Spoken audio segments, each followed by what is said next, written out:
पूजा करेला ना सब कोई। छोटे बाबा माल मिलता तो झाल ए अनुपमा जी, अनुपमा जी ए जगह पर तिरकोल बाबा बहुत महत्वपूर्ण ब्रह्म बाबा हां ना। ठीक बा उन्हें की पूजा कर ले। तिरकोल का ब्रह्म बाबा कम गोतिया है बाकी कैसे कैसे कैसे बाबा का बुला ले। ए बाबा भाई वो कम हियर इधर आओ मामा।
तार माई के गाड़ी देखी तरफ हुआ के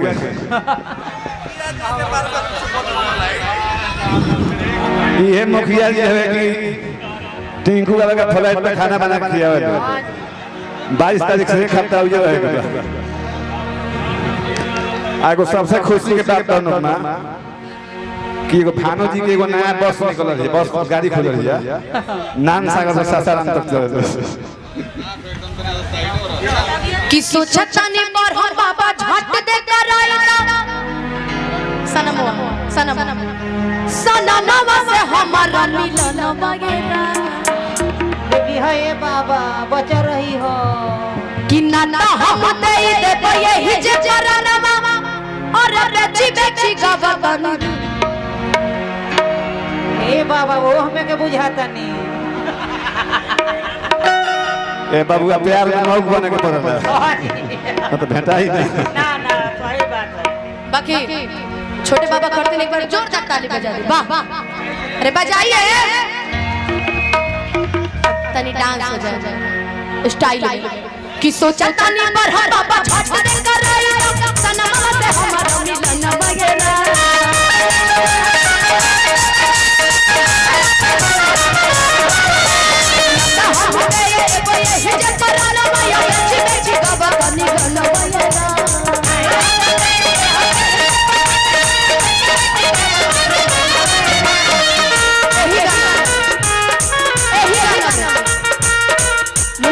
चारे को लाइन बाकी जिंदगी चेंज कि काहे लाया बड़ा मिले हो अरे भीतर से मन हमर ढीले हो कि पकड़ाई ना त दुख बड़ी होई मोरी मैया।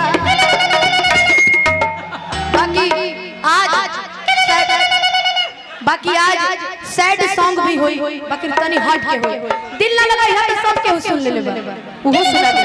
बाकी आज हम टिंकू भैया खतिन एगो सैड सॉन्ग तैयार करके आइल बने जानत का कि लोगवा के बतिया ए अनुपमा जी सही में सैड सॉन्ग काहे कि इनका काले से बिगाड़ हो गई इनकरा फिर हम गाई कि लोगवा के बतिया कही दी हला तू सही कि देबा तू धोखा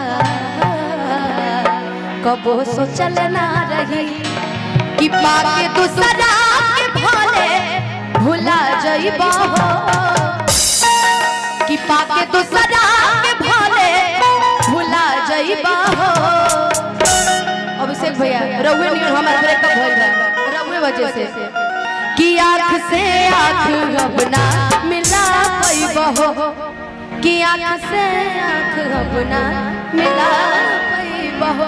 आप कने तैयार करके आए बाकी टिंकू भैया का ठुमका लगा कि काहे लाया बड़ा मिले हो बीते से मन हमर मिले हो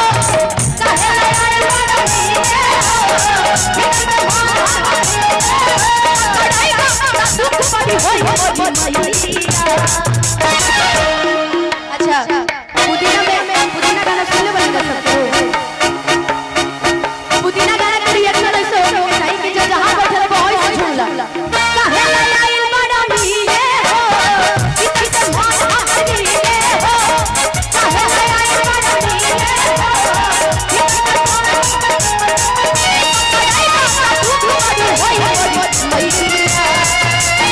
अरे जय हीरो दैया अरे जय हीरो दैया जय हीरो दैया अरे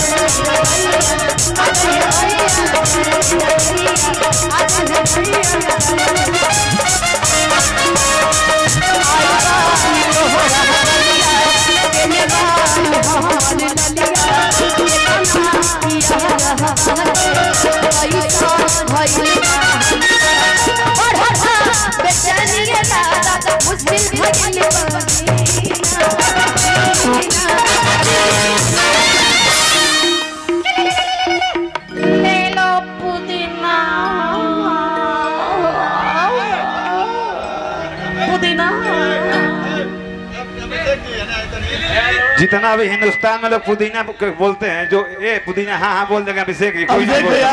अभिषेक भाई तू बोला मेरा चैनल है लगा कविता के बाद बोलिए गावे के बाद है वो हाँ